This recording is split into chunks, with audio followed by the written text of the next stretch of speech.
Gerek dünyada gerekse Türkiye'de yaklaşık 8 aydır yaşanan bu pandemi sürecinden ötürü gerçekten tüm sektörler gibi düğün salonu sektörü olarak da biz çok zor durumdayız.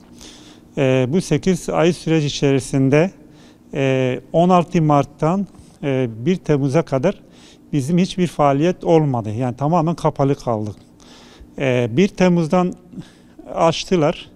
1 Temmuz'da da çok sıkı kısıtlamalarla açıldı. Yine de biz işte bir şekilde hem kısıtlamalar yani yasalar bir de düğüne gelen düğün sahipleri arasında bir şekilde biz durumu idare ettik. Ta ki 4 Eylül'e kadar birkaç tane düğün yapabildik. 4 Eylül'den sonra bu sefer farklı kısıtlamalar geldi. Şimdi bu kısıtlamalar bu sefer işte içecek, yemek, ondan sonra bu ikramiye, servis falan yasaklandı. Müzik yasaklandı. Ondan sonra burada da tabii ki belli bir sayı sınırı da getirildi. Şimdi var olan rezervasyonlarımız tamamen iptal oldu. Zaten 16 Mart ile 1 Temmuz arasındaki yaklaşık 50 tane rezervasyonumuz vardı. Bunlar tümden iptal oldu. Şimdi iptal olunan günler, bunların kaporaları da tek tek biz iade etmek durumunda kaldık ve iade ettik. Dolayısıyla şimdi 4 Eylül ve 1 Aralık'a kadar da bir şekilde birkaç tane düğün yapabildik yine. Ama 1 Aralık'tan sonra yeni genelge geldi. Bu genelgede farklı kısıtlamalar geldi. Daha sıkı kısıtlamalar diyebiliriz. Yani burada bu sefer sayıya sınırlama geldi. Yani 30 kişi olacak ve 1 saat olacak. Şimdi takdir edersiniz ki burası işte Türkiye'de özellikle Doğu, Güneydoğu, Anadolu bölgesinin durumu farklıdır. Yani buranın işte nüfus oranıdır, aile nüfus oranıdır. Çok farklıdır. Şimdi denildi ki 30 kişi. Şimdi 30 kişi dediği zaman gelin tarafı, damat tarafı tabii her ikisi en azından 100-150 kişi tekabül eder. Biz artık düğün yapamaz hale geldik gerçekten. Biz derdimizi kimseye anlatamıyoruz. Şimdi biz validen randevu aldık. 4-5 aydır bize randevu verilmiyor. Şimdi doğrudur. Bu pandemi sürecinde birçok esnaf ve birçok sektör gerçekten etkilendi. Ama takdir edersiniz ki düğün salonu sektörü çok farklı bir sektördür. Yani lokomotif bir sektör. Şimdi bu sektörle bağlı birçok sektör vardır. Dolayısıyla bu aynı zamanda çok ciddi manada bir istihdam alanı teşkil ediyor. Şimdi bu istihdam alanında yani bu alanda bu sektörlerde çalışan milyonlarca insanlar var. Şimdi salon olarak biz kiramızı gerçekten ödeyemez hale geldik. Elektrik, su faturaları ödeyemiyoruz. Bizim vergi borçlarımız var. Ondan sonra müdür maaşları var, personel maaşları var. Biz bunları artık ödeyemiyoruz. Şimdi Bununla birlikte tabii ki diğer sektörde bize bağlı olan sektörler, müzisyenlerdir, pastanedir, işte fotodur, yemek fabrikasıdır. Bunlar da bizimle bağlantılı olduğundan ötürü direkt bunlar da mağdur oldu. Yani ben daha adlarını saymadım. Gelinlikçidir, kuyumcudur, işte mobilyacıdır, yani züccaciyedir. Bu birçok sektör bize bağlıdır. Biz bugüne kadar devlette hiçbir destek almadık. Önce sıraladığımız mağduriyetlerimiz işte kiradır, sigortadır, ondan sonra maaşlardır, sudur, faturadır. Biz bunları gerçekten bugüne kadar faiz üzerine faiz bindiriyorlar. Bir ara işte bankada işte kredi desteği falan dediler. Ben şahsen ondan da yararlanamadım. Dolayısıyla şimdi bizim devletimizde istediğimiz bir an evvel bir sosyal devleti olma gereği bize el uzatsınlar. Bu mağduriyet farklı bir mağduriyetle gidermeye çalışmasınlar.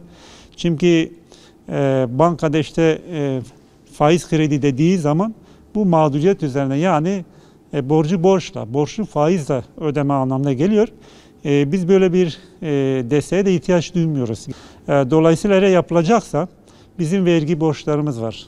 Mesela bizim prim borçlarımız var, elektrik fatura borçlarımız var, kira borçlarımız var.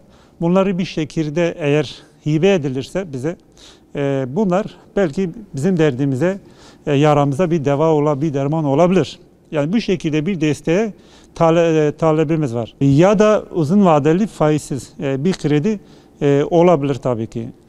Bu az da olsa, yani bir nebze de olsa en azından sezon açılana kadar bizi rahatlatır. Bir sektör olarak, düğün sektörü olarak gerçekten derdimizi kimseye anlatamıyoruz. Biz Esnaf ve Sanatkarlar Odası'na bağlıyız ve aynı zamanda Esnaf ve Sanatkarlar Konfederasyonu'na da bağlıyız. Ama hiçbir şekilde bu sektör olarak tüm sektörler arasında en çok mağduriyet yaşanan sektör adına konuşuyorum. Biz bugüne kadar bunların üstünde derdimizi ilgili mevki makamlara anlatamadık. Anlattıysa da çok yerel kaldı, dar kaldı. Yani anlaşılmadık. Düğün salonları metrekare olarak, hijyenik olarak, sosyal mesafe uyarı levhaları olarak ve aynı zamanda da biz dezenfekte yapıyoruz. Bir ateş ölçümünü yapıyoruz ve maskesiz kimseyi içeri almıyoruz. Orada kanuna göre işte çıkarılan yasalara göre en azından orada bir düzenleme var. Biz oranın idareci olarak biz bunu harfiyen uyuyoruz ve burada riski sıfıra indiriyoruz. Ama siz salonu yasakladığınız için bu sefer bu insanlar aynı etkinliği nerede yaptılar? 200 kişi bir evde yaptılar. Hatta binlerce insan bir sokakta. Orada ne bir sosyal mesafe, ne sosyal bir uyarı, ne maske, ne hijyenik, hiçbir şey. Şimdi dolayısıyla orada bu pandemi kesinlikle pik yaptı. Şimdi kalktılar. Bunu da bize mal ettiler. Düğün salonculara mal ettiler. Yani 2 defa biz mağduriyet yaşadık. Bir yerde bize yaptırmadılar, yasakladılar, mağdur ettik. Bir yanda yapmadığımız halde suçu bize attılar.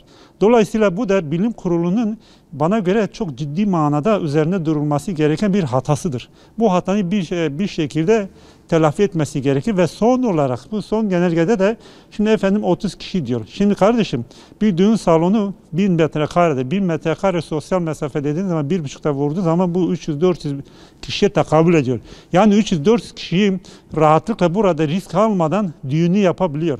Dolayısıyla şimdi bu aynı zamanda da bir çağrımdır. Bunu bir an evvel bunu düzelsinler ilgili mevkilere sesimizi iletmek için. Tabii ki biz aşağıya karar verdik. Biz Batman'da şu an 30'a yakın düğün salonumuz var. En azından şu an düğün salonu statüsünü taşıyan. Onun dışında tabii bir sürü kafe var. Bunlar biz düğün salonu olarak saymıyoruz. Şimdi ruhsatlı 30'a yakın şu an bizim düğün salonu var.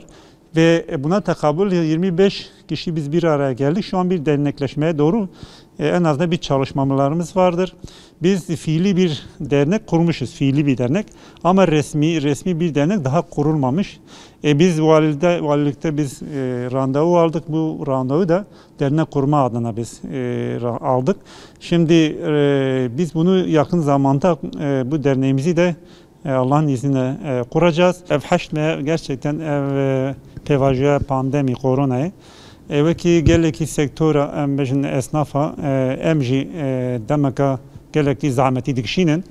Lewra wekî hûn zanin em piranî jî ev dawet em bibêjin li salona hatine qedexekirin.